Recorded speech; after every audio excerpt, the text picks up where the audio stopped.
Hey folks, Les here, and this week, instead of our usually scheduled seminars, because it is the Thanksgiving holiday weekend, I am providing a pre-recorded video, but still should be some cool stuff that you folks hopefully will gain some benefit from. And so just want to start out by thanking everybody for watching this stuff, for being there with us through all the weeks that we've been doing all the seminars and instruction and all this cool stuff. We're seeing a lot of really cool things come up out of the folks who have been there with us every week. We will be back live next week, and hope to see you folks here. And also, since it is the Thanksgiving weekend, hope everyone, whether you celebrate the holiday or not, are having a good weekend, having a good, those who are celebrating the holiday, I hope you're having a good time with family and friends and all that. So anyway, let's jump right into this. The focus on this week's installment is going to be rendering, because this is continuing our series of character development, but with kind of a focus on helping folks get their characters fleshed out and developed to the point where they can be entered into the marketplace. And a very important part of that that's highly overlooked, or maybe not overlooked as much as I think it's easy for folks who are focused on learning things like modeling and rigging to maybe let their rendering skills kind of go lax from time to time.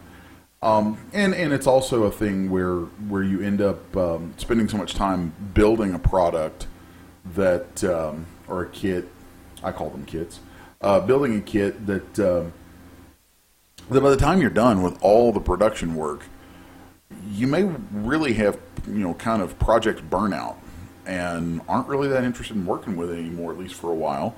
And so you just, sometimes you get it in your head that you're like, I just need to get this out the door. And so you'll slap some artwork on it and put it up. And it's like, well, there it is. It's done. Send it off.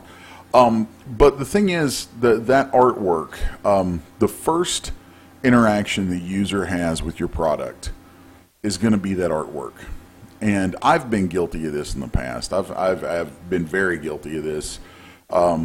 God, for a really long time ago, but for a number of years, I was very guilty of being lax on my own product artwork. I would do renders and things for myself that were pretty good, that I was real proud of. But then the time would come to do product artwork and be like, oh, this is product artwork. What do I do? It was a chore, and sometimes it still is. Sometimes it's probably one of my least favorite parts of doing this stuff, or at least it used to be.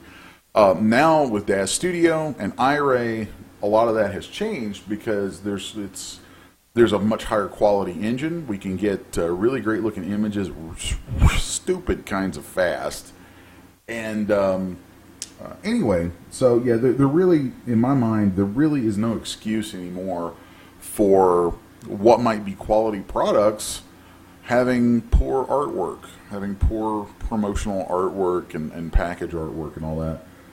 And if you're trying to do this to make a living, you can't shortchange that part of it, because that's the first thing people see, and that's what is going to entice them into buying a product. And you're not doing them any favors by not showing them how great your product is. So you want to make sure that you're able to do quality artwork. Well, that being the case, then, alongside making all this stuff, you kind of need to have some rendering skills. And so that's what we're going to get into in today's video.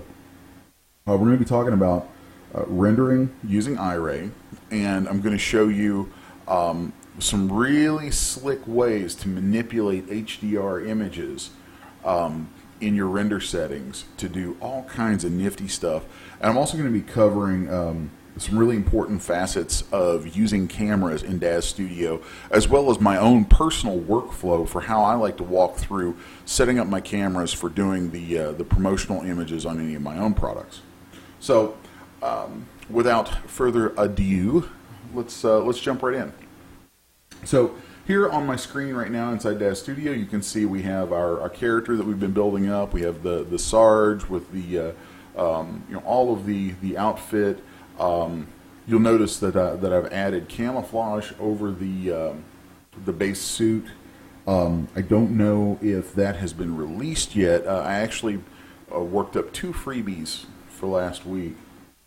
Well, one was the ghillie suit that was in the last video, but then I also did a texture add-on of camouflage.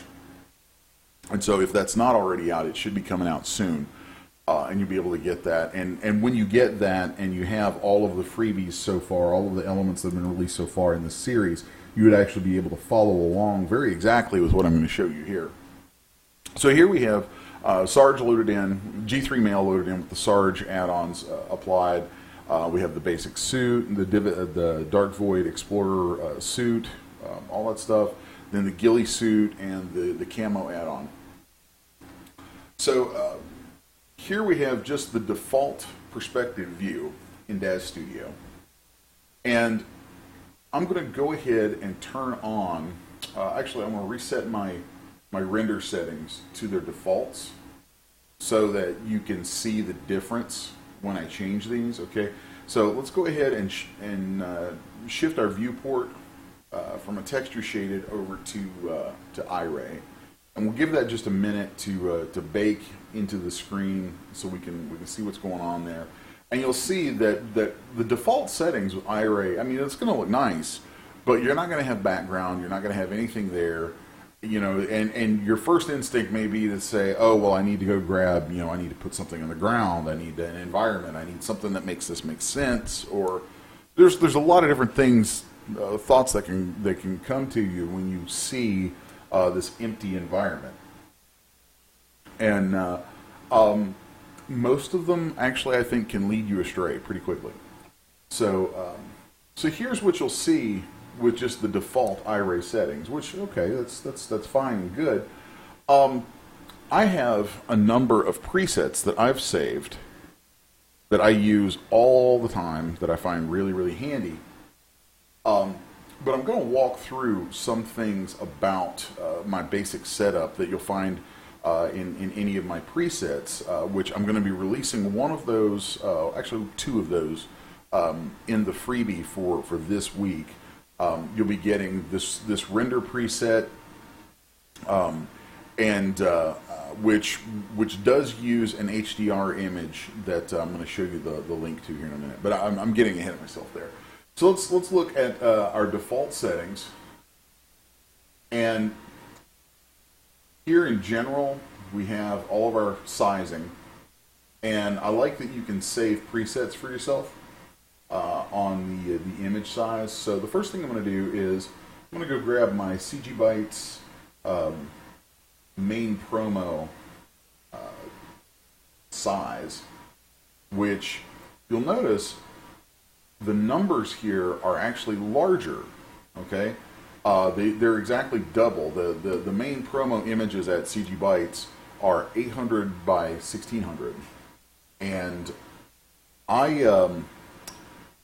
one of the things that I like to do with iRay, it's kind of counterintuitive and a little strange sounding, but it makes sense, is I will render things at double their size. Now, if you're used to older render engines like 3D Light or out of Poser using Firefly or just about any render engines really that most of us in 3D are used to up until recently, you know, going double size is asking for your renders to take basically twice as long.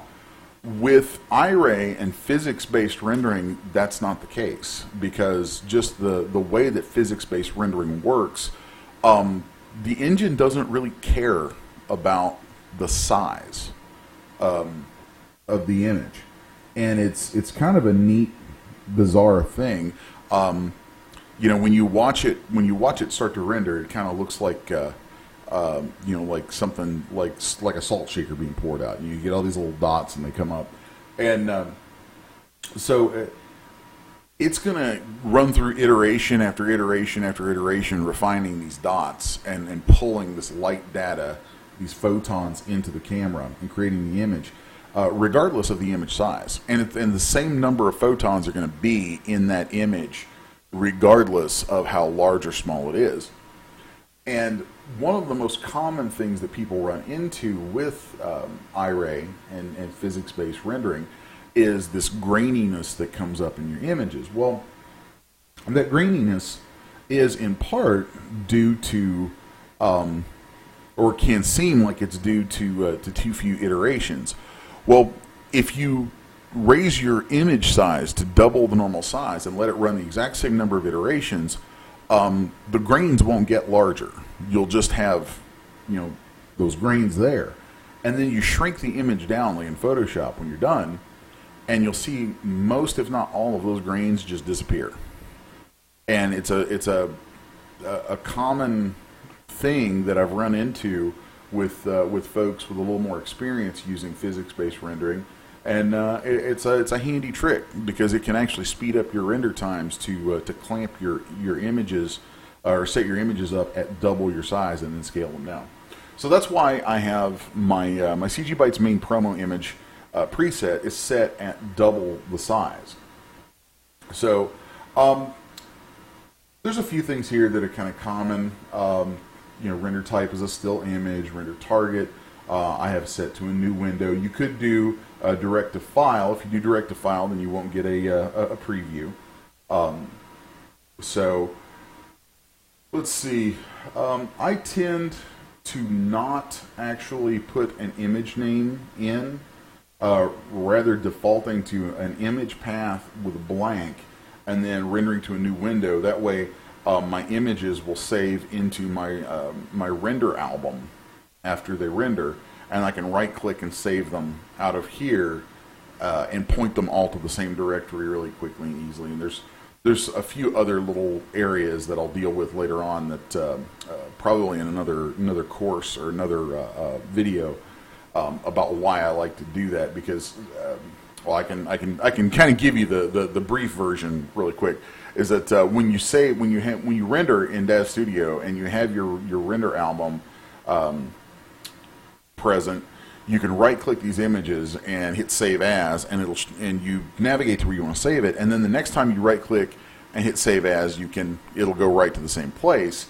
And I use this all the time for rendering thumbnails for products, because I'll set up my render over here to be the size of a thumbnail, and then I'll just hit render and won't even bother to save it out of the render dialog. I'll just let it come into the render album, and then I'll get all my thumbnails in here in the render album, and just right click one, save it, and then it can go overwrite, and it'll overwrite the duff.png files from right in here, and it makes it very convenient, very fast to do that. So that's kind of a little aside on using the render album in kind of I think kind of a neat little way. So here we have our general settings. It's just size and all that kind of stuff. This guy right here, auto headlamp, this is something that while we're there and you can see this, I want to address this. In Dev Studio, there's an interesting thing where the cameras, all of the cameras, even the default perspective view, they have what's called a headlamp on them. So a camera isn't just a camera in Dev Studio, it also is a light. And the reasoning for that is so that there's light shot from the camera to illuminate things in the viewport so you can see what you're doing. It makes total sense, but there's kind of a catch. There's kind of a downside to it, and that is that when you set up a scene and you go to render, that headlamp being on can turn your lighting into just a dirty liar. And your lighting, I've heard many people say, they're like, I can't get my lighting to look just right in Dev Studio. Why is it every time I get lights in place or something set up and they look like they should be in the right places, but all my shadows are blown out, or no matter what I do, my stuff's just blown out? Well, that's probably because you've got your headlamp turned on. And what I like to do is actually keep this on in my settings here, because the general settings for this really just apply to the perspective cameras, the cameras that are the default view cameras in here. And so I'll keep that on so that I have a bright, visible view. And then I'll end up turning that off per camera, and you'll see how that works in just a bit when I get into creating my cameras for doing my renders. So, but that's just kind of an overview of that. The headlamp is a really important thing, though, because with that headlamp off, with the headlamp on, you're going to get a ton of light shot straight from your view. And sometimes that might be fine, but I think if you want to have some dramatic lighting, some nice mood in your images that really convey the attitude of what you're trying to make, that light is probably going to kill your images 9 times out of 10. So keep that in mind. Be aware of that. So next up, render mode. Keep that on photoreal. The only time that I ever change that to interactive is on frankly, some really advanced stuff that's sort of beyond the scope of what I'm going to cover here. It's not something I use very often. So I would keep that set to photoreal. Then we have these progressive render settings. And there's a magic button in here that will save you massive amounts of time and frustration, and it took me a while to figure it out and find it, and took a lot of bouncing back and forth with other friends who do this stuff, asking questions, and kind of batting each other's heads around going, why does this do this? Why does this do this? And how can we fix this? And what we come across is, okay, you would think, you see this button here labeled Render Quality Enable. Well, who doesn't want render quality? Who doesn't want a high quality render? Of course you want a quality render. So, okay, I'll keep that enabled. Don't. Turn that thing off.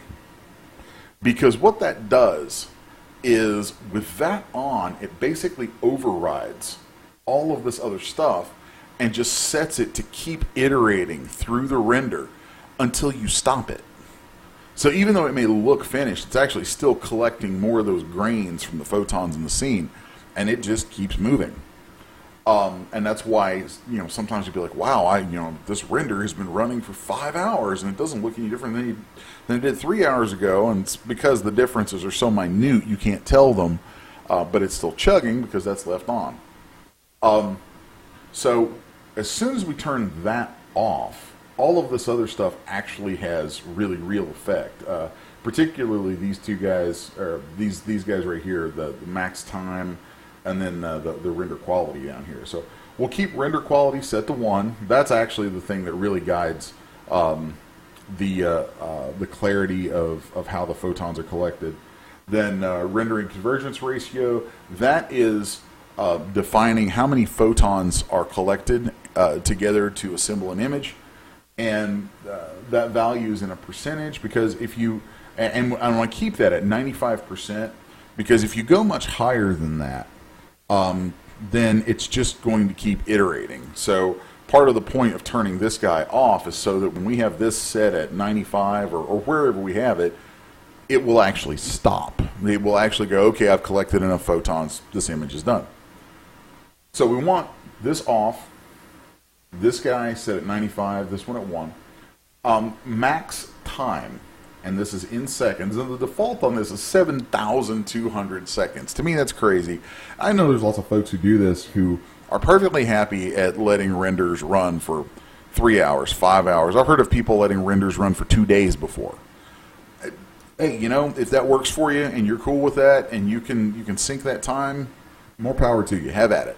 Me personally, most of the work that I do is done on a schedule, and I don't have time for that. I just do not have the time to let that happen. And thank God that this is here, where I can turn this off and set an actual render time. Now, it's a little bit of a liar, because from the time you hit render, this doesn't actually start calculating right then. Like, it'll assemble the scene in the render engine, which takes it a little bit. But once that's assembled, then that time limitation kicks in. So if we were to tell this, let's say we only wanted a render to run for 90 seconds, which is about what I usually do. I usually keep my renders throttled to 90 to 180 seconds. That way I'm not taking all day rendering an image. But what happens, so we have this set at 90, so if I hit render right now, then iRay is going to collect all the assets in the scene so that it can render them in its own standalone render operation. And then once those assets are collected, which can take a minute or a few seconds, depending, but once those assets are collected and it starts to render, then it will start to say, okay, I've begun rendering. Now I've rendered for 5 seconds, 10 seconds, 20, 30, 40, 50, 60, 70. Oh, we're at 90 seconds. Okay, cool. Whatever I have, that's done. So, and if your render convergence ratio hits that 95% before the maximum time hits, then it'll go ahead and stop too. So if it doesn't take 90 seconds to get a 95% quality render, then you'll render even more quickly. But all of this is dependent on having this turned off. Okay, so having that render quality enable turned off lets these things interact in a way that will give you much faster renders. And the quality level of what you're going to get is really, to the naked eye, not much different than if it ran for hours on end. Plus, if you're rendering to double the size, like I showed you right here, then when you scale that down, it's going to tighten right up. And again, you've just bypassed a whole lot of render time sync. So update interval, I never change because it really has more to do with interaction of iRay through the viewport. So we'll leave that at 5 seconds. Minimum update samples, I never touch that either, because if I turn that up, then again it kind of can mess up my interaction in the viewport and make it become very laggy. So we'll keep those at just 1 and 5 and just never touch them. Minimum samples and max samples are things that we can mess with. I actually tend to just run both of those all the way up, because since I have render quality enable turned off, I can turn those all the way up now, and odds are those are going to with those turned up, I'm never going to hit the full 95% converge ratio. The reason is this is turning up the number of photons, the number of samples that it takes from the scene. So if those are down low, like I was just saying, sometimes you may hit your 95% before your maximum time runs out. If those are down really low, then that's likely to happen. If these are turned all the way up, then you're really leaving, you're really setting that to where it's going to grab the maximum amount of image quality in that 90 seconds it can. So that's kind of why I do that. That way I know I've got 90 seconds of render time there, but those 90 seconds are going to grab every sample that they can grab. So I just crank both of those up and leave that just like that. So alpha, there's really nothing that I change in there.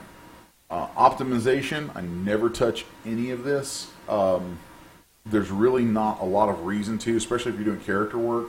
The architectural sample, it's funny, these are things that really are kind of, to my understanding, are more relevant to iRay in kind of other applications. You might turn on the caustics if you're doing something that has like a ton of water, or you're looking through water, or a lot of reflective surfaces, things like that. But even then, I haven't really found that much use in turning those on, and it will jack up your render times. So I keep all of this stuff set to their defaults. Now this section, filtering. Filtering's pretty nifty.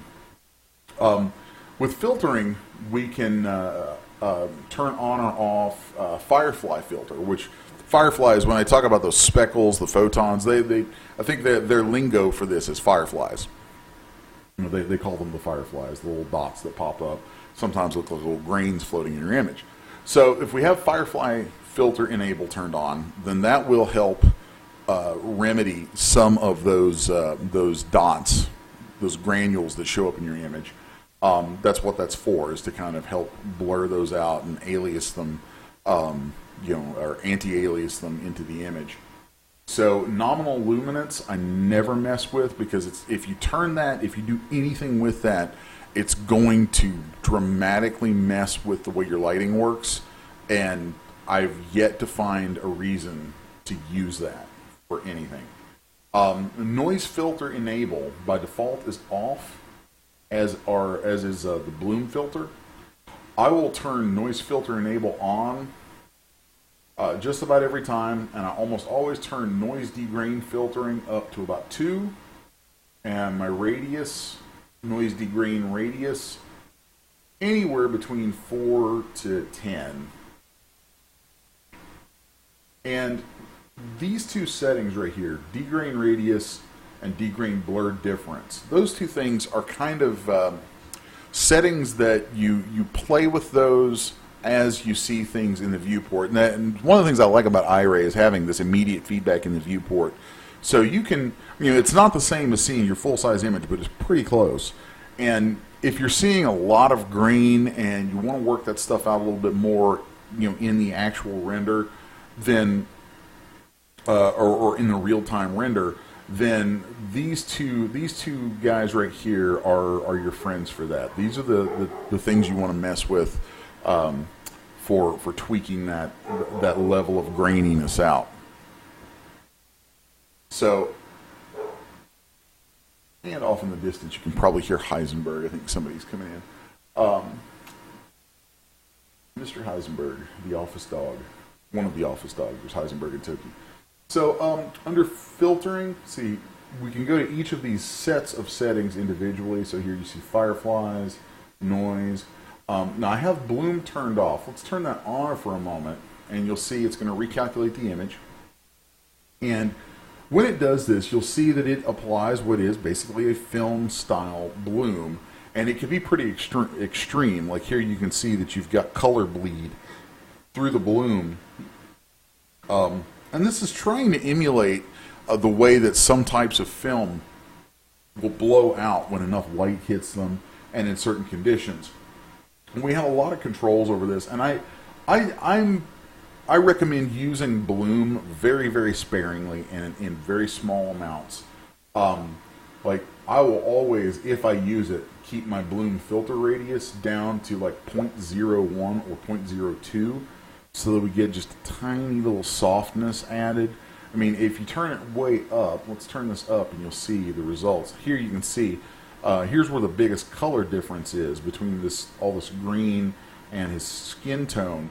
And you'll see that if we turn that up, it blows out that skin tone over the green. So we need to dial that back. Like I said, I'll keep it down to 0.01 or 0.02. And then also, we can turn up this bloom filter threshold, and I tend to run that probably around 40,000 or higher. And what that's going to do is tighten the threshold for that blooming so that we can really control and get just a subtle little bit of aberration breaking from color to color in the image. The bloom filter brightness scale basically just amplifies that effect. So that is kind of what the bloom filter does. I don't use it very often. I find that it can be a bit of a crutch for, like, it's really cool to use that for certain types of soft images. If you're doing something that's supposed to be kind of sexy or ethereal or that kind of stuff, and you want this real kind of soft, pastel-y sort of vibe going on, then you can turn that blooming on and it'll soften things out in a really cool way. But at the same time, every time you use it, you are going to lose some texture fidelity in your render because of just the nature of how it blows out color. That's what it's doing. So you're going to lose some of your clarity just because that's kind of what blooming does. So I tend, especially in product images, I tend not to use it, or I'll use it very sparingly, or I'll only use it in 1 or 2 images just for the sake of conveying some mood. So the pixel filtering is just applying a blur per pixel, and we'll keep this set, the pixel filter radius I keep set to 1.5. I think that's the default. And all that is setting up the blending from one pixel to the next. And 1.5 means that the color at the center of one pixel blends blends fully across that pixel and then halfway into the next pixel. that's kind of, in my opinion, the optimal setting, so I just leave that there. Tone mapping is really interesting, and there's a lot we're going to go into in that. So right now, I'm not going to get into the specifics of it, because actually the things I'm going to show you with tone mapping are really kind of difficult to see, to understand, until you see them with an HDR image showing in the background. And since where we go to for that is next in the list here, I'm going to just jump on down to that and show you. So here we have environment, and these environment settings are really cool and really important because you can do all kinds of nifty stuff with lighting and mood and atmosphere in your scene just from this little tab. This is kind of my golden little playground inside iRay. I love this stuff. So by default, there's no background image showing. And it's from within the environment area of our render tab, where we can go and set up environments and set up all kinds of really, really cool stuff. It's also where you go to bring in HDR domes that you'll use as a background. So just a quick look through some of the settings here. There's some that I rarely ever use, and there's some that I use more than others. An interesting one right off is sun and sky only. Okay, if we turn on sun and sky only, it overrides any lights that are in the scene and uses a procedural sun and sky render model. So by default, all of these have draw dome turned off. We're going to turn that on, so now you'll see this gradient appear in your background that is reflective of the procedural sun and sky dome. So just here from within sun sky only, we can play with all kinds of neat stuff, and like there's some stuff in here that I just find kind of just nifty. Like you can set up, like by default, it will pick up, it'll look at your system date and time and try to give you lighting based on the current day. Or based on, actually, I think I've broken that on mine at some point. Because I know for a long time it would show up with my current day in here. But like if we, like right now, it's, today is the 24th. So let's go 24. Let's do 11, 24, 2015. And the approximate time of 6 o'clock. So this is actually emulating about 6 p.m. lighting, and it's really kind of weird because the lighting that it's showing in here is really similar to the light outside where I'm at right now. I find that kind of fascinating, and it's just kind of a neat thing that's built in here with this sort of global lighting model that actually you can look it up and get into some things. It's really simple, some simple math and ideas behind how that works, but it's neat that they built that in. So then here you can set like an offset of hours, so it's like at -6 UTC. So if we set that at 0, you know, that's what it's like at that point, that time of day. And I think that's so cool. You can sit and play with that for a while and have a lot of fun with it. There's some other neat settings in here, like haze. Like we can crank that haze up, and you'll see here we go with this the haziness built up in the image. That's just some simple atmospherics built right in. We can also play with just a lot of cool stuff in here. You know, like we let's drop that tint. So there we're changing that, you know, the tint of the image. And you can get so many neat effects just with that.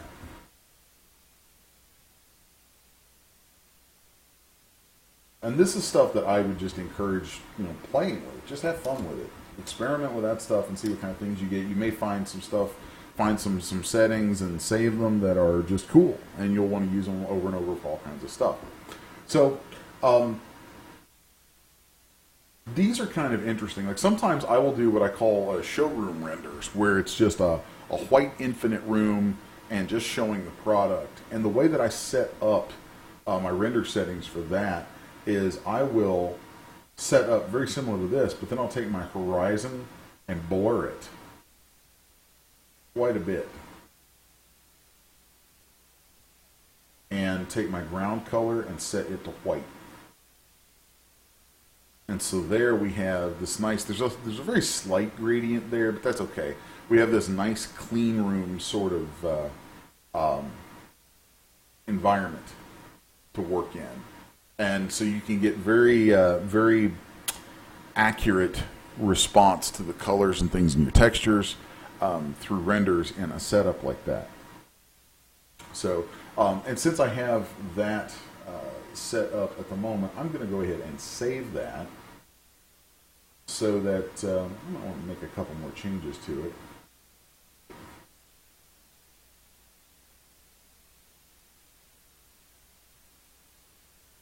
So I'm going to save that render preset so that I can share it with you folks.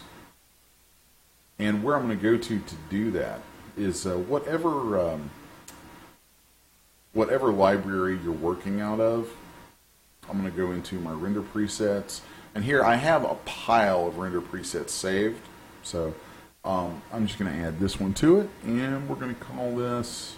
I'm going to hit the plus sign here. We're going to hit render settings preset, and I'm going to call this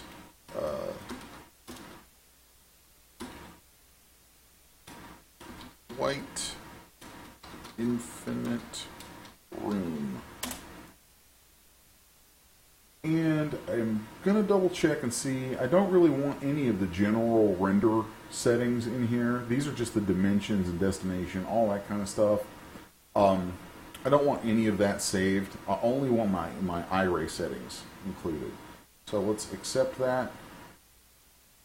And here we have my white infinite room. And I'm going to go ahead and make a clean thumbnail for that so you can see that thumbnail process I was talking about earlier. So I'll just jump down here where I have a preset saved for library thumbnails, 91 by 91. And then let's hit render and give that a minute to bake.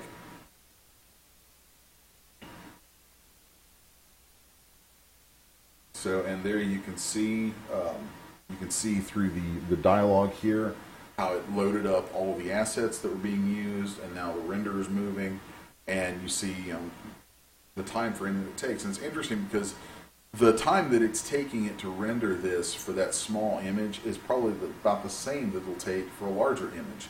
Remember how I was saying that physics-based rendering is a little different. Size really doesn't matter. So now that we have this image, hit close, and we go to our render album, and you'll see that this is present in the render album. And if I right-click and hit Save As, then I can go. I can navigate out to wherever my render presets are stored, or wherever I want to save this thumbnail. And so here you can see the original ugly thumbnail, and I'll just overwrite that. And now if I come here and hit refresh, bam, we have our nice clean thumbnail. So it may seem odd. I don't know how odd it is to anybody else, but rendering thumbnails, doing nice thumbnails has always been annoying to me. Because I have a very practical sort of attitude about a lot of things. It's like, well, this works. I can make artwork with it. It works. For me personally, I don't really care about pretty thumbnails. I'm more about, does this load? Does it work? Can I do what I need to do with it? But for user experience and for things that are products, you want to have that extra level of polish. And sometimes rendering those thumbnails can be kind of annoying because you have all these different elements and things you have to go through. And I find that rendering with this method, rendering this way, and then going to render album and just being able to save it out. Like we had 20 different presets and we had 20 different renders saved in here. We could just right click and then save and overwrite each one of them. And it's just so fast and easy to do it that way.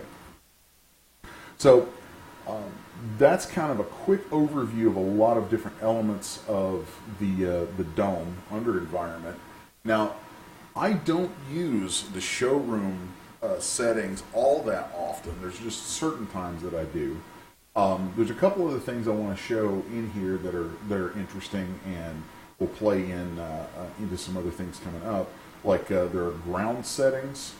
So if we go in here to let's see, where did it go? Oh wait, that's under a different one. Sorry. So let's go ahead now and start looking at bringing in an HDR image. And I'm going to switch out of DAZ Studio for a second. There's an image that I'm going to be using that you can download for free. And right here is the URL for that. And I think we'll probably paste that as a note or a comment or something with this video when it posts, so that you can have the exact same image I'm going to use. So we'll just download this image. I've already downloaded it and got it in place, and so I'll go navigate to that. So we're going to go into our dome settings, and we're going to change this from infinite sphere to finite sphere with ground. And when you change it, it probably won't even look any different, especially if you work starting from this showroom setting that I put together. But with that change to finite sphere with ground, okay,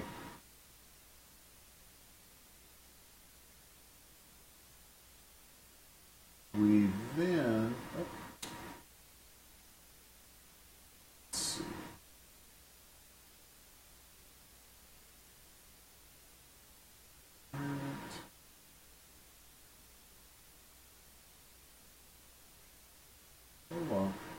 Finite sphere ground.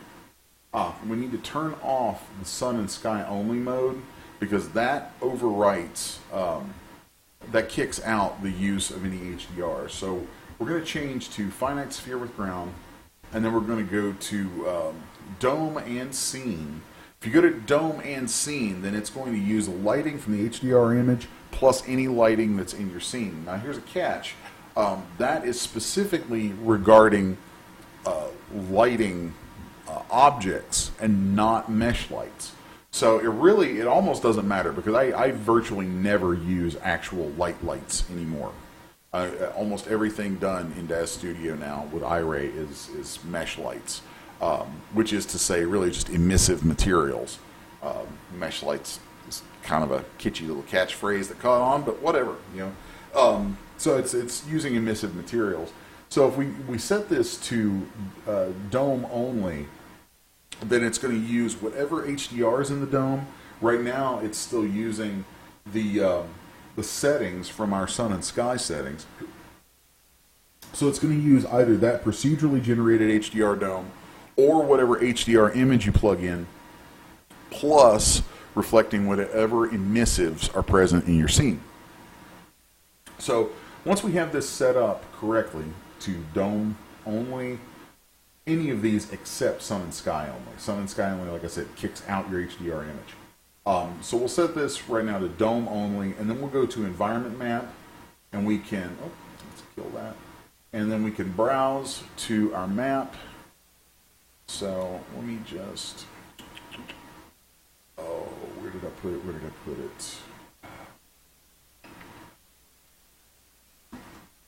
I have a preset saved for this. So I actually, it's been a while since I went and looked up where the image is.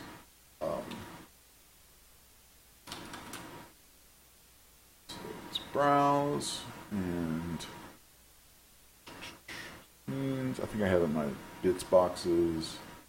Yes, okay. So I believe we want the ref, yes, out of that package to download. Out of this package right here, these are the files that will be in that, and you're going to want this one, HDR, the one's labeled .hdr, and coming from that website, you're going to want the file that's labeled ref. That's the one that has all the resolution. And so when you load this in, you'll see then that image appear in your background. And if we take our camera and swing around, you'll see you get this nice live update as the image is applied to your environment sphere.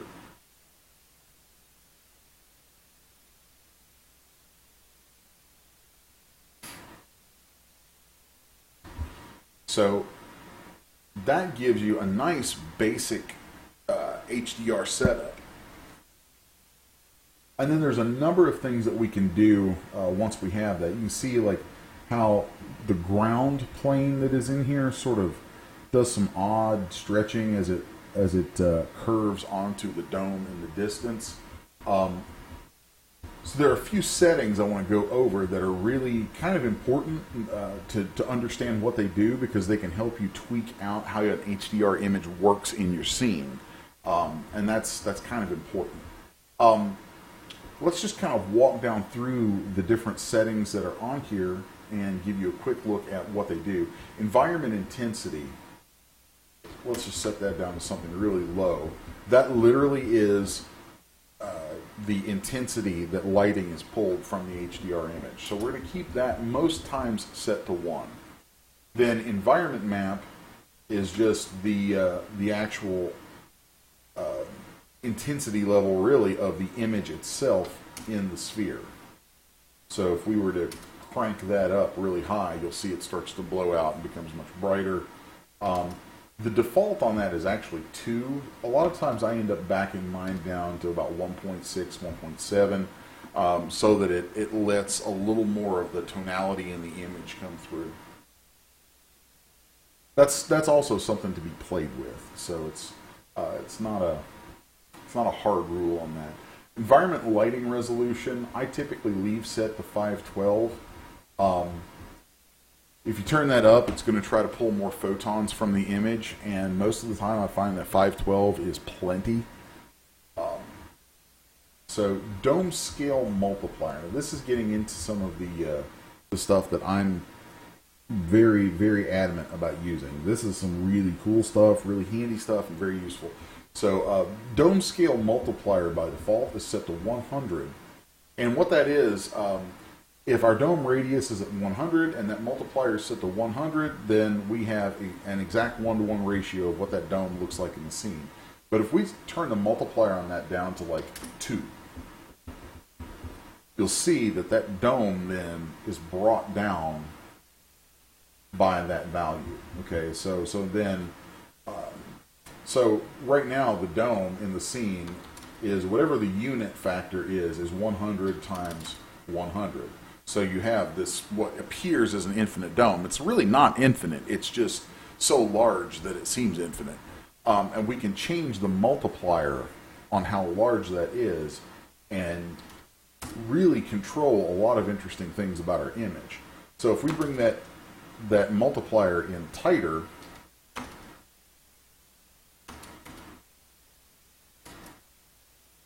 then you'll start to see how it closes in, it scales in our image. And it's also interesting to note that past certain sizes, really past a value of like 5 to 10, it's hard to really tell what effect it's having until you're doing something with a really large, expansive environment. So just keep that in mind. Most of the time on character-related products, I'm going to keep that dome scale multiplier anywhere between 5 and 20. So right now, let's just set this to like 12. And a lot of times when you change it, you won't even really hardly notice the changes that it makes, but it does make changes. So just kind of keep that in mind. The other thing that we're going to work with, of course, if you change the dome radius, we can drag that and put a value in. And again, because of the nature of how a camera works with a large scale dome, you're probably not even going to notice that a change happened, but it did.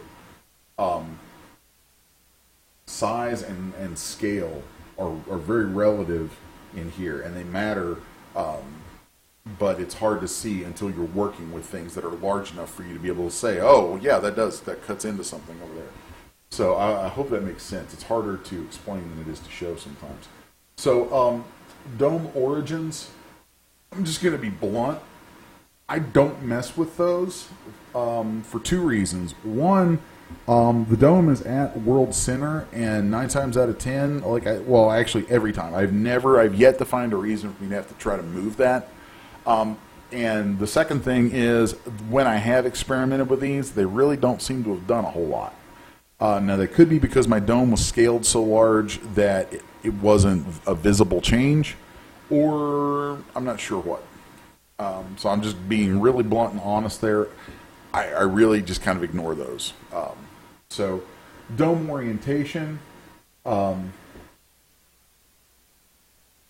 should, especially on Y, should rotate the dome a little bit. Again, I have kind of the same experience with those. They don't really seem to do a whole lot. I'm not entirely sure why they're there, but for the functionality of getting products and things out the door, I never touch those. Now, this next little guy right here, dome rotation, this one is handy. Dome rotation will turn your entire environment on the Y-axis. So if I click that, you'll see my background changes as I rotate that image around behind our character. And that is really handy, not just because it changes the image behind the character, but also because as it rotates that HDR dome, it's rotating, your HDR dome is a light source, and the light areas of that dome define the lighting in your scene. So when you rotate that, you're actually changing your lighting as well. So that is a very, very crucial thing, I think, to understanding and really being able to squeeze the most use out of HDR images in this kind of rendering is to understand what that dome rotation is and how it can really help you out. So the next thing is ground texture scale. So if we have a ground plane turned on, which we do, then it's going to pick up the bottom area of the HDR map and use it on the ground. So if we were to turn this ground texture scale down, let's turn it to like 20. You'll see that what it does is it takes if you think of our dome as being kind of like a snow globe, think of the floor of that globe, like a little basin there. It's going to take that floor and scale it down. So that's the effect that we're going to have. So if we go the other way, okay, here we are back to 100%, and you can still see a little bit of that weird stretching. That's because it's ramping out from that floor out to the vertical dome. So if we were to increase that scale of the floor, let's say to 200, then you should see that ramping tighten up. And if you play with those settings a little bit, you can oftentimes finesse that ramp from the floor of your dome up into the vertical sides of the dome. You could finesse that with this ground texture scale so that you can really kick out a lot of that stretching that can happen as it ramps into the distance. And this is also one of the times where it's really handy to have your viewport set to iRay so that you can get this immediate feedback. I would absolutely detest trying to tweak settings like this without that fast feedback. So right there, we're set to a ground texture scale of 129. Let's make it even 130. So then the next thing that I want to show you is the ground position. And by default, ground position mode is set to auto. And what that'll do is it will look at all the polygons in your scene, and it will force that ground, the ground plane segment of that infinite dome, it will force that ground to move to just below the lowest Y position, lowest Y-axis position of any polygons in the scene. Now, that can be handy. Here, you don't really notice it being problematic because we have a character. We have nothing but a single character in the scene, and so it automatically shoves that ground to the lowest polygons, so it looks like he's standing on the ground. It forces the ground to move to his feet. However, if we had some other elements in the shot that were lower than his feet, but we wanted that ground to still come up, or we wanted, there's a lot of different reasons we might want to have more direct control over where that ground plane is vertically. In order to get that control, we'll just click on where it says auto and we'll change it to manual. And by default, you're probably not going to see any real change in that. It's going to stay at 0. And if you're just using a Genesis figure, odds are it's probably going to not really look any different. But if we were to change this to manual and then go to ground origin Y, and let's just move this up by 20 or 30, there you can see, you know, visual feedback of what it's going to do with that ground plane. It's going to move that, you know, vertically. Sometimes you might want to, it's kind of an interesting thing to do, is you may have some elements that are, you know, some environment elements you want to use in an image. So some rocks, or I actually do this with things like little sculpted hillsides, things like that, that have a hard edge. And it's like you're looking at this landmass that has cool stuff in the middle, but has this hard edge. Well, you could just lift that ground plane and have it blend into stuff a little better that way. You can control how those things interact with that. It's kind of handy. So draw ground is just as it says, you know, it's either on or off. If you turn it off, then basically you're dropping that ground plane out of the dome and letting the dome go completely spherical. Although it will still try to render the shadows from the character on that automatic ground plane, which can be a little odd. So I like to keep that guy turned on. Ground shadow intensity can be kind of neat. By default, it's at 1. Let's set that to 2 so you can see what that does. And it's exactly what it says. It's kind of duh, you know, kind of makes sense. It's going to crank up how intense the ground shadows are. I don't play with that very often either. I typically will keep that at 1 and probably never raise it more than 1.5. So that gives you a really full view of what all these environment settings do and how you can use those to tweak out a lot of things. Now, the next thing that I want to get to, remember we skipped over tone mapping. I want to look at tone mapping because now that we have an environment set up, tone mapping comes into play and is just insanely powerful stuff. This is just like artistic crack rock. You will get hooked on playing with it, and you will come up with a bazillion different ways to use it, and it's so awesome. So I want to get on into that now. So let's click on tone mapping. Here we have all our tone mapping settings. And it's inside here that we're really setting up how the iRay render engine is going to treat the lighting in the scene. And it's all kind of photographic-based settings.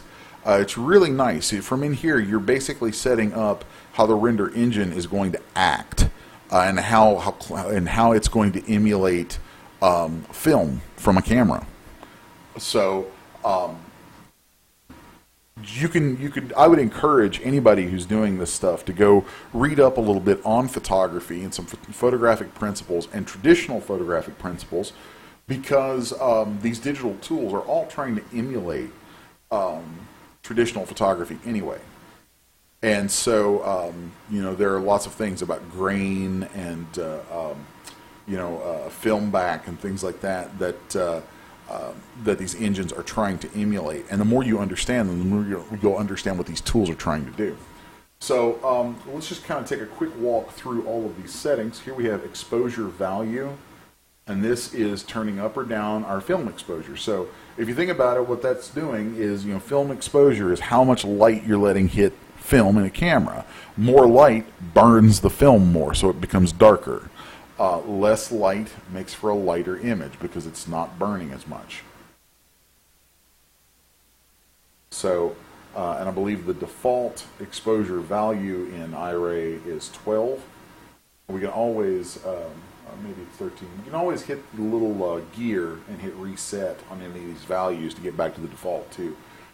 Shutter speed is just what you would think. It's how fast or slow the shutter on the camera opens or closes. I rarely ever play with that, but if you wanted to, you know, you'll see that basically the higher the value, the faster the shutter speed, which is the less amount of light gets to hit the film. A lower value is a slower shutter speed. So, and I think it might have it inverted there. But again, it's something that I very rarely ever play with. Now, f-stop, ISO, CM2 factor, these are all things that are really useful and handy, but they also are kind of, you see the most effect out of them when you have a camera properly set up. So there's a lot of things that we're talking about here that are actually interdependent. Like the environment stuff is cool, but there's a lot of stuff in it that doesn't really come into play until you're using, like, or the tone mapping stuff is really cool, but it doesn't really come into play as much until you're using an environment. And then all of that is heightened even more when you're using a properly set up camera. So all of these things are interconnected and they work together. So I want to go through and I'm going to skip over f-stop, ISO, and CM2 factor for now until we have a camera set up. Then we'll come back to those things when you can really see them in action and see kind of their greatest effect. Vignetting is kind of an odd thing to me that they would have in there. That's all it does. It literally is just film vignetting. I don't understand why that would be there. I find that a very odd thing, but there it is. I never use that. White point and white point scale. Rarely do I touch the white point scale, although sometimes I might. White point is interesting. White point actually sets the base level of light, or the base coloring of light in the film itself, if you're thinking of it as a camera. So like if we go from pure white, which is going to give us pure color, whatever color, whatever value we bring up in here, if we click this color and we go into our color selector, whatever value we bring up, it's going to color the underlying film to that color, which it's a little counterintuitive because what that's going to do as light hits it is going to reverse that color out. So if we dial up some yellow right here and hit OK, it's going to remove that yellow from our results. So there you'll see we get this bluish tint. So you have to kind of invert your thinking a little bit if you want to use white point to tint your images. But once you get your head around that and you play around with it and experiment, it's actually really powerful. And you can use that to get some really cool artistic effects. So let's reset that. Or actually, let's go ahead and bring up a value for that. And then we'll set the white point scale. And you'll see that really that just intensifies the effect. Okay. Burn highlights per component I keep on because turning it off kind of burns all the white in the image, and rarely is that ever a good thing. I personally don't even think that needs to be there, but somebody thought it was a good idea to have it there. Burn highlights and crush blacks. Really, these are all almost like HSV controls down here, hue saturation type controls. Here we have our saturation. So if we turn that up, you get exactly that. You get control over the color saturation in the image. Let's reset that. Crush blacks is basically going to amp up the intensity level of dark areas of your image, and it's going to take dark levels and push them all further towards black. And then burn highlights does the exact opposite. So you'll see if we turn up burn highlights, all that light in our sky washes out. It blows out because it's burning those highlights out. So let's reset both of those. It's good to know what those do and how they work, because these are going to be really crucial playing around with getting kind of some cool artistic tones in images and really tweaking out our renders to give us just, kind of the most control. The last setting I'm going to touch on is gamma, and the default gamma is 2.2. Gamma is basically just the amount of light allowed to hit the film. So if we or excuse me, the amount of light that's allowed to be that's allowed to show in the image. So if we turn that to a low gamma, we're going to darken things, and it's also going to have kind of a contrasting effect as it clamps down the actual dynamic range of light in the image. So it's kind of a hard thing to explain, because it's not just, oh, this makes it lighter or darker. It's like, no, it actually is clamping the range in which light gets to work inside the image. I find that gamma, most of the time, I will leave it set to 2.2, especially on product-related images that I want to get just the kind of simple photorealism out of. I'll leave that set. There are times, though, if I wanted to show something at night, or there's a lot of different reasons why I would mess with those, and we're going to get into those next, as we also deal with setting up a camera. So the next thing we're going to go into is how I like to set up cameras, and then from there we'll deal with the lenses and some of those elements, and then at the end of it we're going to I'm going to show you a few little tricks back inside these tone mapping settings for tweaking that stuff out for getting some really cool results. So the way that I like to work with cameras, I've kind of developed a pattern to my workflow, and I'm going to show you that pattern here. I'll start in a perspective view, then I'll click the camera button, and I'll go to copy active view. Okay, so let's move our perspective camera until we get kind of an interesting angle. So let's just zoom in for kind of let's go in for a face shot, because that's tight and will give us a good focal point to work from that will also make some of the things I want to show you really stand out.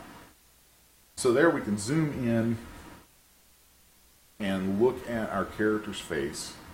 And at this point, I might also want to change my dome rotation so that it maybe gives me a little more lighting coming from the front. There's a lot of different things I could do there. And I'm also going to turn off the auto headlamp, although the perspective camera is still going to keep some headlamp on. It's kind of weird. I wish that it didn't, but it does. So anyway, we have an angle set up, and I do this knowing that because of the way the perspective camera has that headlamp, that it's kind of lying to me right now about my lighting. So we're about to see a change. We're going to see what our lighting really truly looks like as we create a camera. So I'll click the camera button. We'll go to copy active view and hit accept. And then after I hit accept, that newly created camera is automatically selected. So before I do anything else, I'm going to click on where it says headlamp, and this is setting headlamp settings for that camera. And I'm going to turn it to off. And then I'm also going to go to its camera settings and turn depth of field on, and you'll see these crosshairs come up in the screen.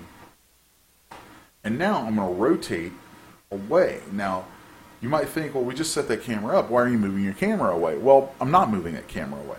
What we did is we used the perspective camera to get in position and then spawned a camera from that position. So there you can see a camera is actually sitting where we were.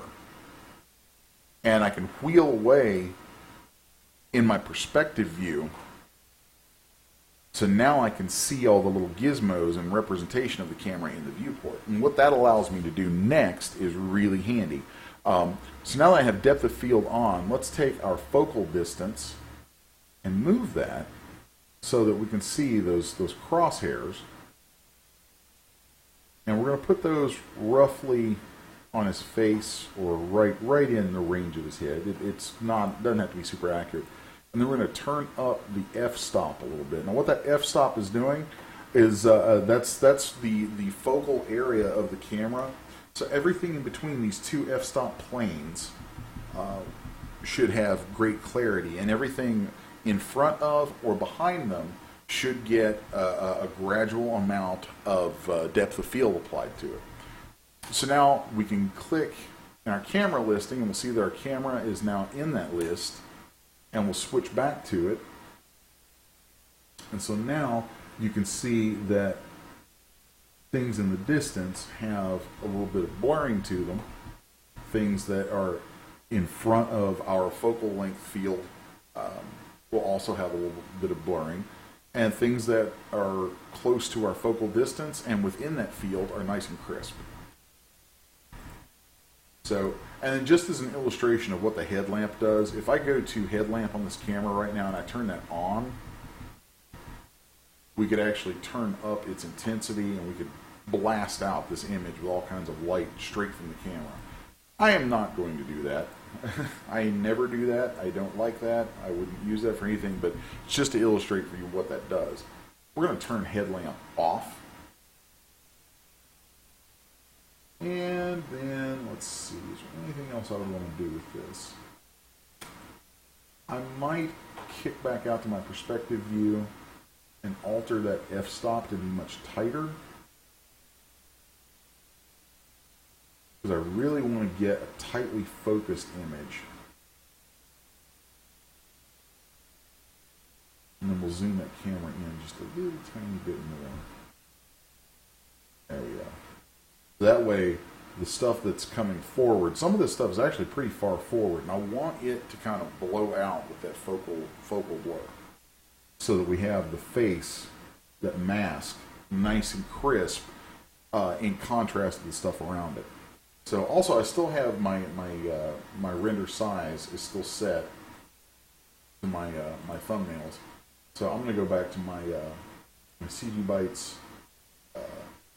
Let's go to my additional images setting,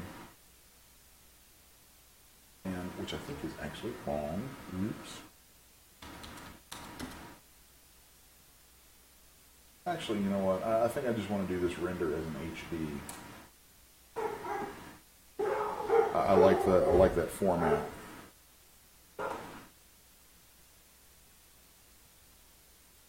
So you can play around with that kind of stuff. I mean, when you're just doing artwork for the sake of artwork, you can obviously play around with all the sizes and stuff and find what kind of suits your composition best.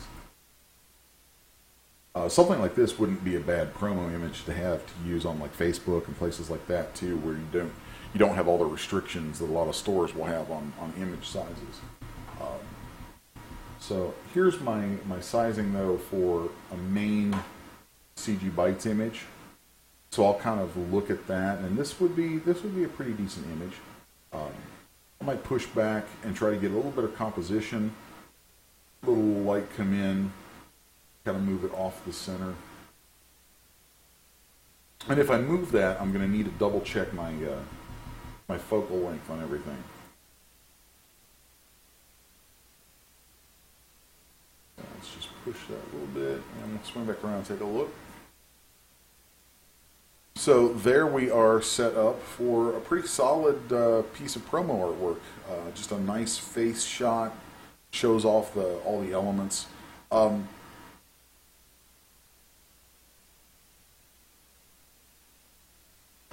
Now, to continue my workflow with my cameras, really I'm just going to repeat these steps. So I'll take my perspective camera. So there I've set up a camera that would be for like my first shot. And I tend to do this. There's a couple different things that you can do, by the way, that are really kind of nifty. I have two different sort of workflows that I like to use for doing promo images. One is where I know I'm going to be sitting here babysitting the program and the machine and rendering image after image. And if I know I'm going to be doing that, then I will set up multiple cameras. And then I'll just switch to each camera, render it, save my image, okay, go on. But if for some reason I need to get my renders done and I can't be here with them, what I'll do is I might take my camera, and I do this a lot of times. A lot of times I'll set up a big batch of renders that that I will let run like overnight, or while I go to lunch or something. So like here, this is a nice full body shot, right? I'm in perspective view. Let's repeat our steps, and let's call this one sequence camera, because I'm going to create an image sequence out of this. So we'll name it, copy active view, and then accept. And we could have created a persistent point at target that's going to lock some of these elements in place. I don't like doing that. I like the more natural vibe I get from being able to change this stuff from frame to frame. So again, as soon as you spawn a camera like that, here you can see it is what is selected. I'm going to turn on depth of field, go to my headlamp, and turn it off. That way I know I'm using nothing but my HDR lighting. We're still, though, in the viewport, we're still in our perspective view. And I can wheel back around. And I did accidentally deselect your camera there, so let's just come back in here and find our camera and select it. Yep. And then I'm going to change my focal distance so that the center point is right in the middle of the figure.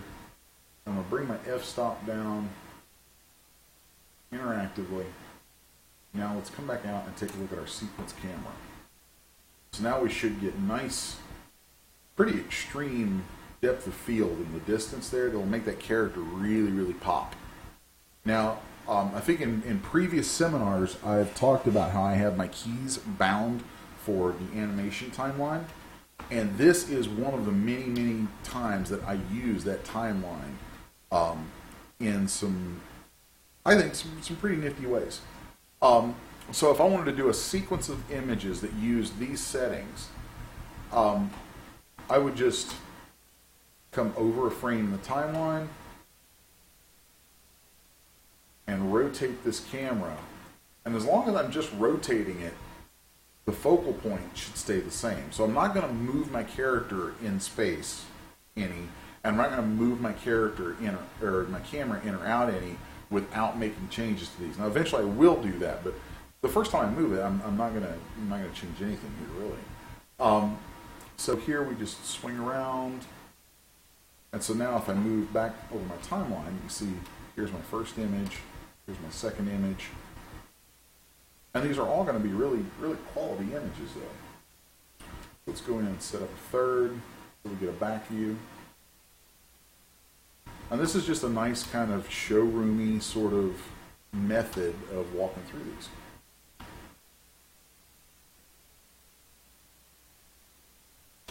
So now let's make a change to the camera and the character. Let's go back a couple frames. And I'm just going to right click and select my G3 nail. I said right click and select the G3 nail. Select. Oh, it's fighting me. It's fighting me. There we go. Select G3 nail. And let's just use some of the posing controls to make some changes. So here we've turned it to the side. Let's turn his torso to the side.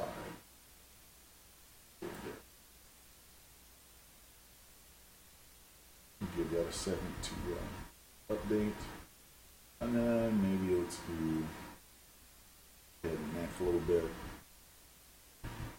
Of course, if you're in the iRay viewport, the interactivity on that is going to be really, really slow. So I might kick out to just textured view, and if you go to textured view and you're in one of those cameras that has headlamp turned off, you're going to get a black figure. You're not going to see anything.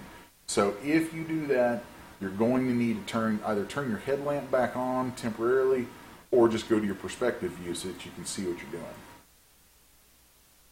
So here I'm just going to set up a couple of different poses.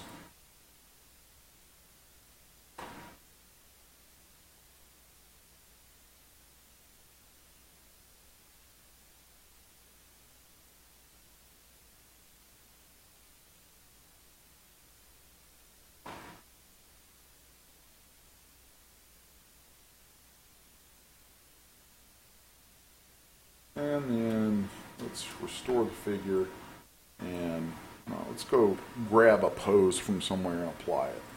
So, G3 nail, poses, let's do this pose. Let's go down another frame, do this pose, go down another frame, and we'll do that one. And we need to make a slight adjustment on each of these poses, probably just because that ghillie suit kind of fluffs him out a little bit. And that's really easy to do. This is kind of an aside about posing, actually. You can apply these and just go over into his posing controls on the root figure and kind of make some little global changes that are really quite handy.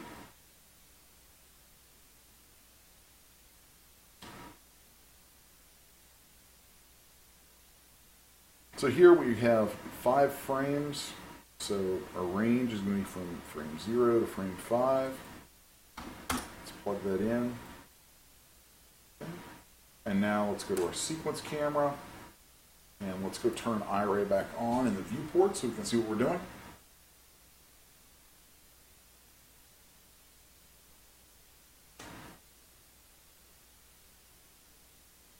Give that just a minute. It has to reload everything back into iRay's memory. Always great fun waiting on that.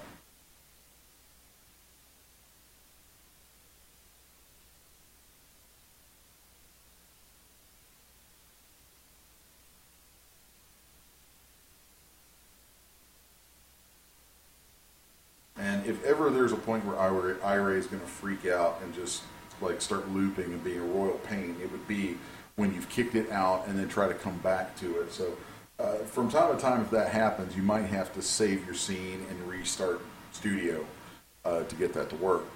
Fortunately here, we're good. So now if I arrow, of course I'm arrowing because I have the key command set up, but I can walk through this timeline now. And I'm going to change my camera at different frames.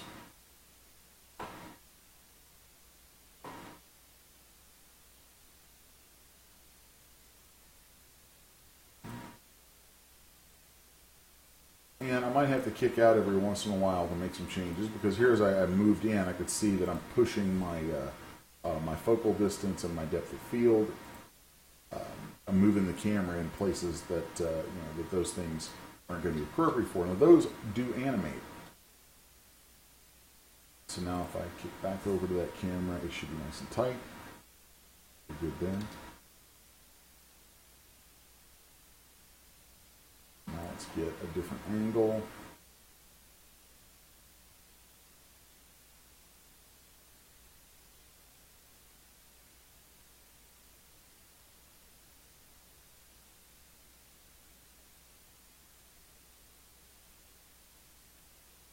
And hopefully there'll be some stuff in this that that Loki will pass along. Dude, if you're watching, which I'm sure you are, because I know you're with me on this stuff, definitely hope that you can pass some of this stuff along to folks in your render group, because it's really handy stuff.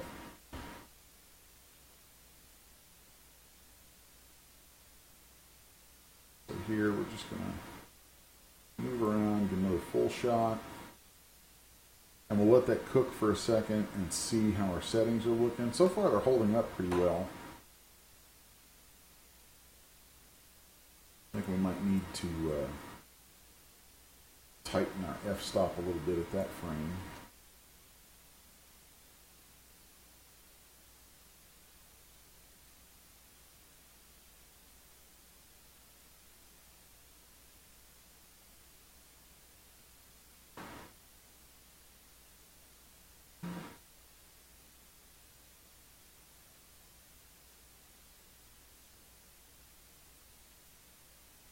And something else that I like to do is push my perspective on the camera, and I'm right-clicking and dragging on this little guy right here.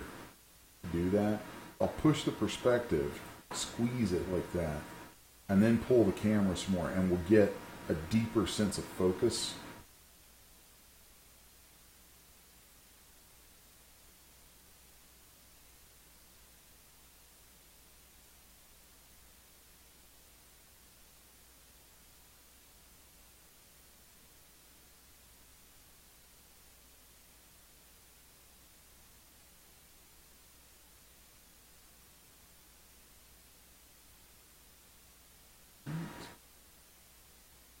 And here you can see where the ground is set to manual. Our ground position is set to manual, so it's staying at 0.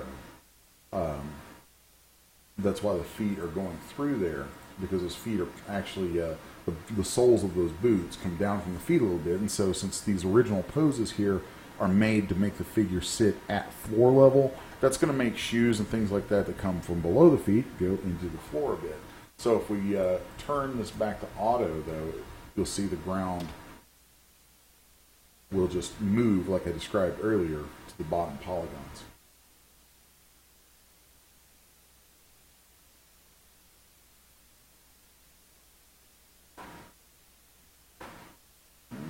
Let's finish up tweaking these cameras.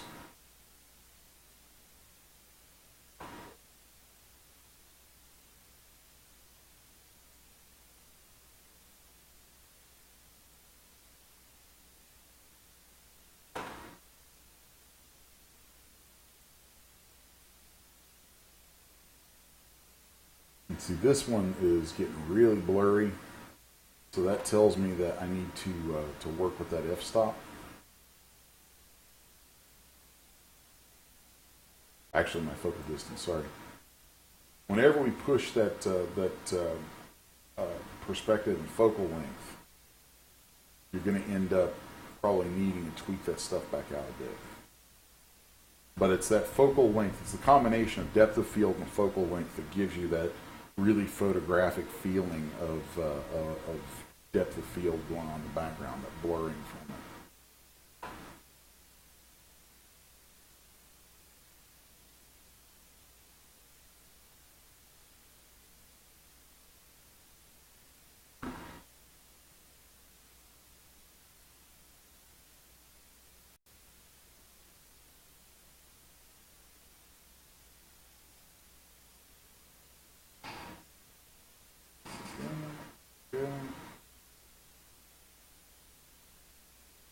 Let's just walk back through each of our frames. Don't even really need to let them render on screen that much. I just want to be sure that everything is in frame where it should be. All the compositions are solid.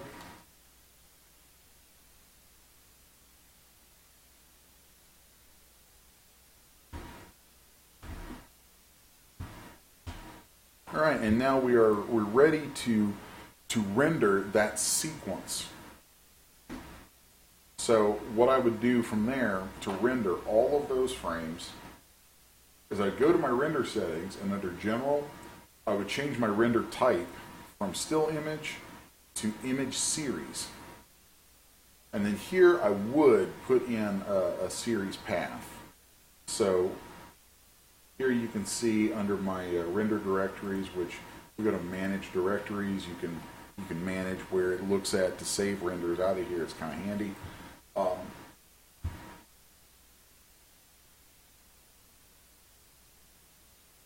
I'll accept that. So now I have a folder where I put all my promos, and in that is a folder labeled for these kits.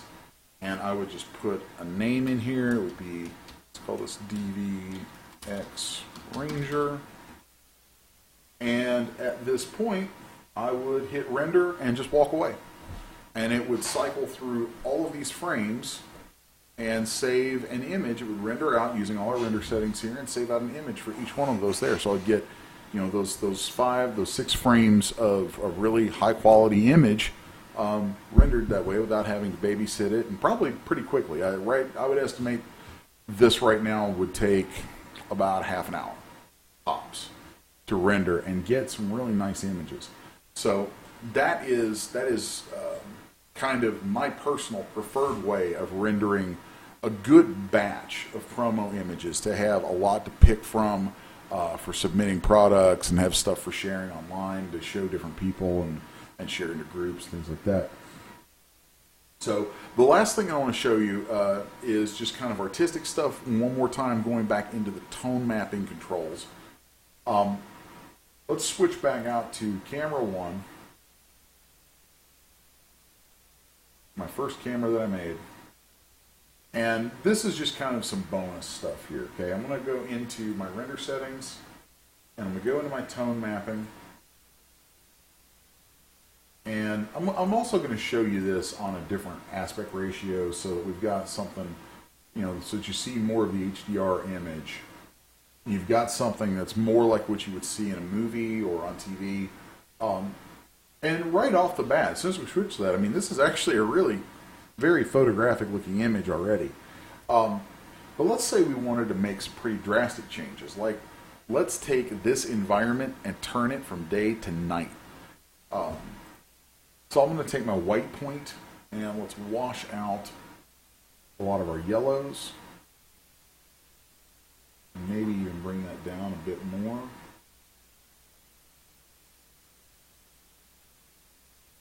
Okay. This is fun stuff, and that's why I'm tacking this on the end, so you get kind of the really fun stuff at the very end. So we'll change the white point, and then let's take burn highlights and run that way down, so that we don't have so much intensity from the bright spots. And let's turn crush blacks way up. So now our dark areas are really dark, and our light areas are very, very faint.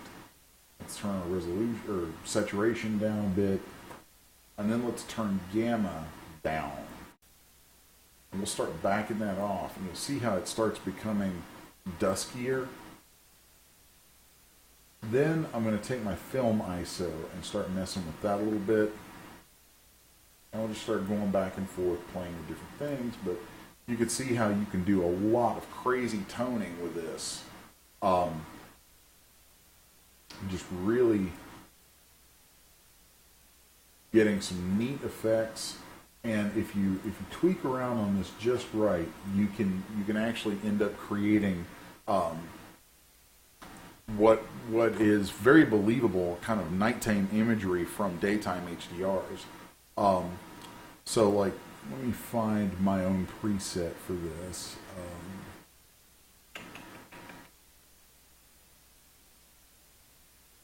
Let's see, which one was it? It was this one. Here's my preset, which I actually do have some sizing saved in mine. That's okay. So here is a full daytime version, and then here's a much duskier version.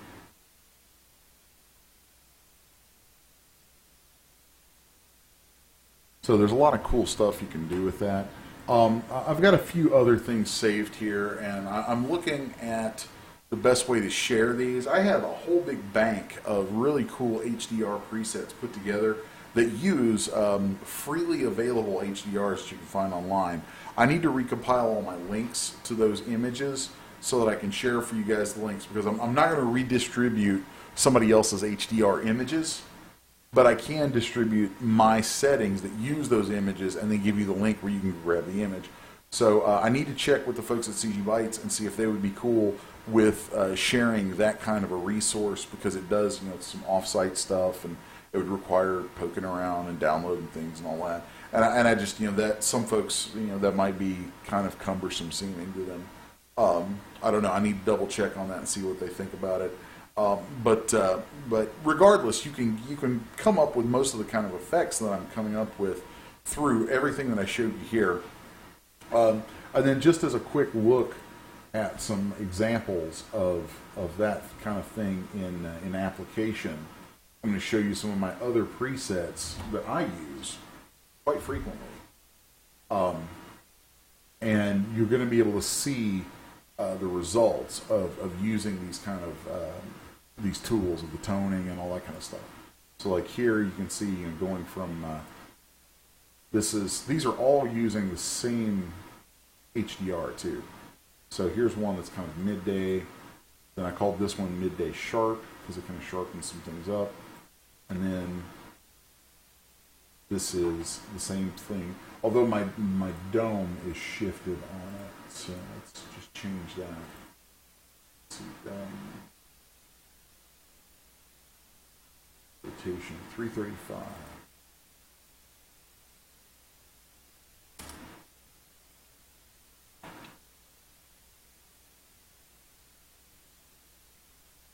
So it's pretty nifty what you can do with these.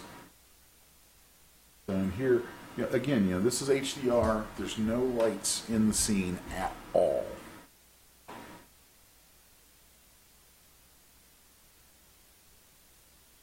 And if you look at some of the recent creatures that I've been updating and re-releasing at CGBytes, you might recognize this setup because I've used this in a couple of sets of promos now.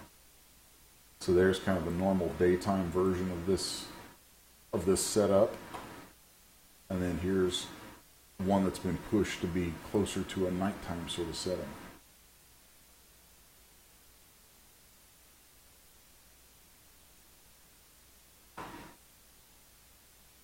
I think this might be a good example too. Let's do that one. Okay, so there's nice bright daytime. Here's a slightly sharper version. Of course, the light's coming from behind, so let's swing the camera around. And then here's kind of a nighttime version, or dusky.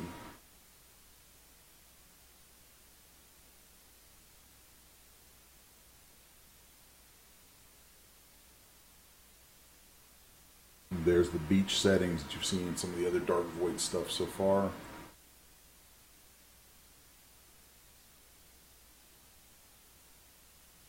And these are some interesting indoor HDRs, or pseudo-indoor.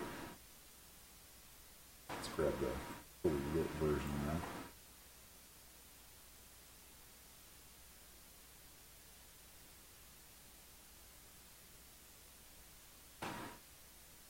So you can have a lot of fun with these. There's so much that you can do with them. There's so many of these out there too. You can find quite a few HDR domes to download and use in your own artwork. And I'm very fond of using these.